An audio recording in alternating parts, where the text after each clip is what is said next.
శరన్నవరాత్రులు గతంలో ఏ రకంగా జరిగినాయి, ఎవరినైనా ఎప్పుడైనా ప్రోటోకాల్ పరంగా ఎక్కడైనా ఆపడం జరిగిందా ఒకసారి విశ్లేషించుకుంటే ఇప్పుడున్న కూటమి ప్రభుత్వం అనేది అర్థమవుతుంది.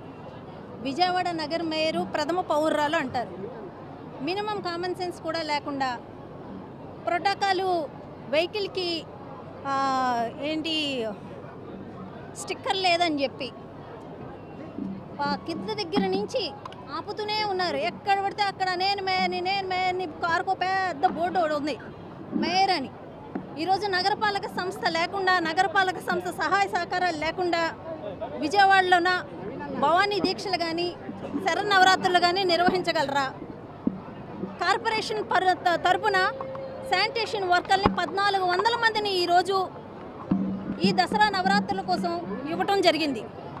అలాగే ప్రతి ఒక్క విషయంలోన గవర్నమెంట్కి అనుకూలంగా ఈరోజు దసరా నవరాత్రులు ప్రశాంతంగా జరగాలి, ప్రజలందరూ ఆనందంగా అమ్మవారి దర్శనం చేసుకోవాలని ఒక మంచి ఉద్దేశంతో ఈరోజు నగరపాలక సంస్థలో ప్రతి ఒక్క దాన్ని మేము ఓకే చేస్తూ అటు గవర్నమెంట్కి కానీ ఇటు ప్రజలకు కానీ అన్ని రకాలుగా సహకారం అందించాలన్న ఒక ఉద్దేశంతో విజయవాడ నగరపాలక సంస్థ అన్ని రకాల వాళ్ళకి ఏదైతే మమ్మల్ని కార్పొరేషన్లో మమ్మల్ని అడుగుతున్నారో పర్మిషన్లో ప్రతి ఒక్క పర్మిషను మేము ఇవ్వడం జరిగింది కౌన్సిల్ ద్వారా.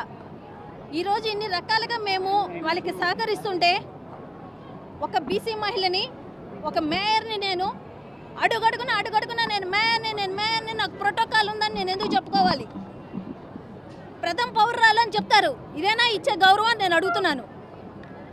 అక్కడ ఎక్కడ చూసినా పోలీసులు ఆపేస్తారు, మీకు ఎక్కడ చూసినా మాది డ్యూటీ అంటారు, ఒక బ్యాడ్జ్ ఒకటి మెళ్ళ వేసుకుంటున్నారు, కేఆర్ కోడ్ అన్నారు. సరే, మీరు ఏది పెడితే, ఏ సిస్టమ్ పెడితే ఆ సిస్టమే ఫాలో అవుతామన్నాం. 2 నుంచి 4 వరకు దర్శనం, మార్నింగ్ 8 నుంచి 10 వరకు విఐపి దర్శనం అంటే ఆ టైమింగ్లోనే వస్తున్నాం. ఆ టైమింగ్ దాటి కూడా మేము ఏ టైం పడితే ఆ టైం రావటం లేదు, ఎవరిని డిస్టర్బ్ చేయటం లేదు.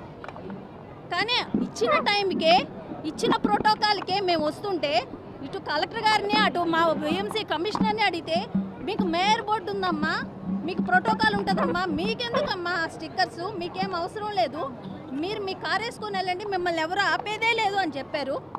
ఈరోజు ప్రతి దగ్గర నేను చెప్పుకోవాల్సి వస్తుంది, నేను మేయర్ని, నాకు ప్రోటోకాల్ ఉంది అని. ఎందుకు చెప్పుకోవాలి? ఇదేనా ఇచ్చే గౌరవం? మీరు ఇలాగేనా చేసేది? ఇదైతే మాత్రం నేను ఊరుకునేది లేదు. ప్రోటోకాల్ పాటించాలి. ప్రోటోకాల్ పాటించకుండా మా ఇష్టము, మా గవర్నమెంట్ అని అంటే మాత్రం ఊరుకునే పరిస్థితి లేదు.